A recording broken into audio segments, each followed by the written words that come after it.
इस साल होने वाले मध्य प्रदेश विधानसभा चुनाव की तारीखों के ऐलान से पहले ही भारतीय जनता पार्टी ने बाजी मार ली है। भाजपा ने अपने उम्मीदवारों की पहली सूची जारी कर दी है, जिसमें 39 प्रत्याशियों के नाम हैं। राजधानी भोपाल के मध्य विधानसभा क्षेत्र से पूर्व विधायक ध्रुवनारायण सिंह को मैदान में उतारा गया है, जबकि उत्तर विधानसभा क्षेत्र से पूर्व महापौर आलोक शर्मा उम्मीदवार होंगे। नमस्कार, आप देख रहे हैं नारद मुनि लाइव और मैं हूं आपके साथ जुबैर कुरैशी।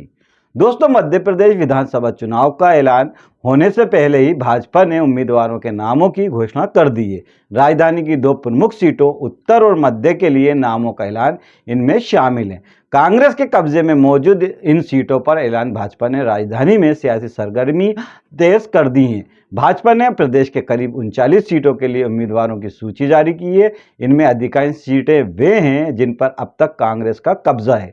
लगातार चुनाव हारती आ रही इन सीटों पर भाजपा ने समय पूर्व नामों का ऐलान कर यहां भरपूर तैयारी करने की योजना बनाई है। इन 39 सीटों में राजधानी की दो महत्वपूर्ण सीटें उत्तर और मध्य को भी शामिल किया गया है। जहां उत्तर विधानसभा पर लंबे समय से कांग्रेस विधायक आरिफ अकील का कब्जा है, वहीं मध्य विधानसभा पर कांग्रेस विधायक आरिफ मसूद काबिज हैं। इन दोनों सीटों के लिए तय किए गए नामों में आलोक शर्मा पूर्व में उत्तर विधानसभा से एक बार शिकस्त खा चुके हैं, यानी कि वहां से वे चुनाव आरिफ अकील के मुकाबले हार चुके हैं। जबकि मध्य विधानसभा से तय किए गए नाम ध्रुवनारायण सिंह को इस सीट से सफलता हासिल हो चुकी है। पहले भी वो इस सीट से विधायक रह चुके हैं। आलोक ने मौके पर मारा चौका। राजधानी भोपाल के महापौर रह चुके आलोक शर्मा ने पिछले विधानसभा चुनाव में पार्टी की तरफ से टिकट का ऑफर होने के बावजूद उत्तर विधानसभा से दांव खेलना मुनासिब नहीं समझा था। वजह इस सीट पर आरिफ अकील की मजबूत मौजूदगी बनी हुई थी। इधर एक दिन पहले ही आरिफ अकील ने अपने खराब तबीयत का हवाला देते हुए अपने स्थान पर अपने बेटे को चुनाव मैदान में उतारने की घोषणा की है। इस स्थिति ने उत्तर विधानसभा में कांग्रेस के कमजोर प्रदर्शन और भाजपा की आसान जीत के हालात बनाने की शुरुआत कर दी है। हालांकि फिलहाल कांग्रेस की तरफ से आतिफ के नाम पर अंतिम मोहर नहीं लगी है, जो आरिफ अकील के बेटे हैं। बावजूद इसके ये माना जा रहा है कि इस क्षेत्र से आरिफ अकील के अलावा किसी भी उम्मीदवार के लिए जीत आसान नहीं है।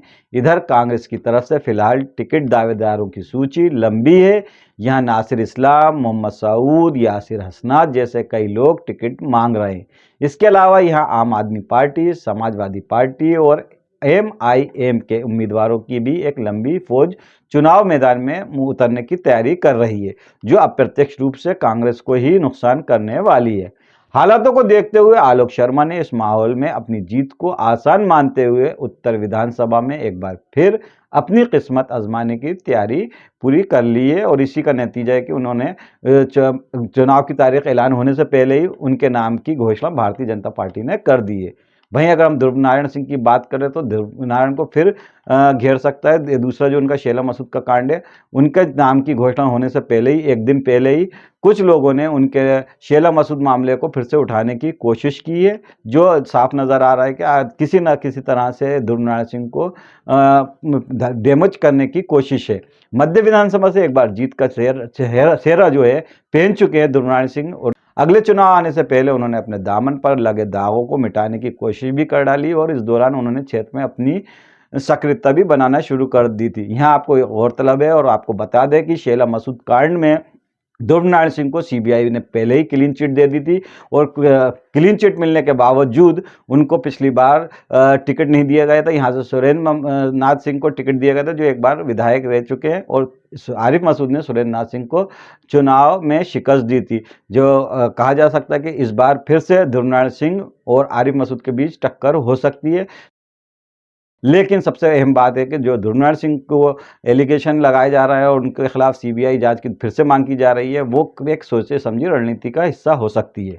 वहीं अगर बात करें मुस्लिम और हिंदू वोटों की समान मौजूदगी वाली इस मध्य विधानसभा में ध्रुवनारायण ने मुस्लिम वोटरों में भी अपनी पेड़ बना रखी है।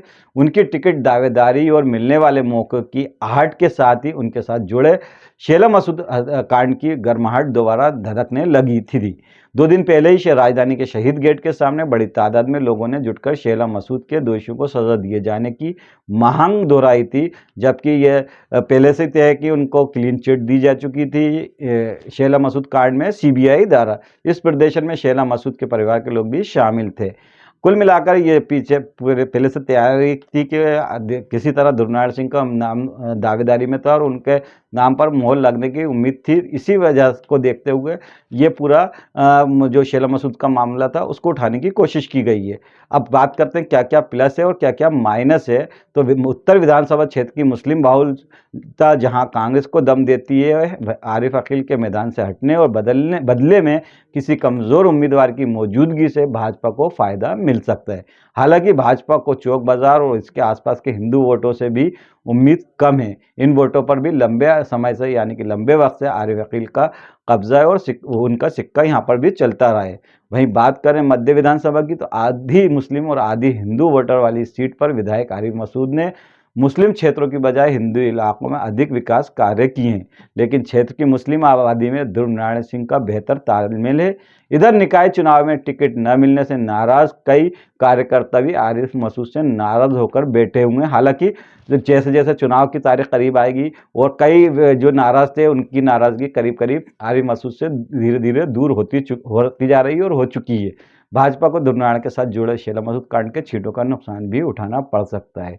कुल मिलाकर इन उत्तर और विधानसभा जो मध्य भोपाल की राजधानी भोपाल की 2 अहम सीटें जिन पर पिछले साल कांग्रेस का कब्जा हुआ था और उत्तर पर लगातार आरिफ अकील का कब्जा रहा है, इस बार यहाँ पर घमासान देखने को मिल सकता है। और दोनों उम्मीदवारों को देखें तो अगर कांग्रेस आरिफ अकील के बेटे को चुनाव में टिकट देती है आतिफ को, तो भाजपा को फायदा हो सकता है। वहीं आरिफ मसूद के मुकाबले इस बार ध्रुव सिंह को मैदान में उतारा गया है, तो इस बार यहाँ पर भी मध्य में कांटे की टक्कर देखने को मिलेगी। कुल मिलाकर जो सूची जारी हुई है उससे भाजपा को कितना फायदा होगा और कितना नुकसान होगा, इस पर आप अपनी राय कमेंट करके हमें ज़रूर बताएं। नमस्कार, जय हिंद।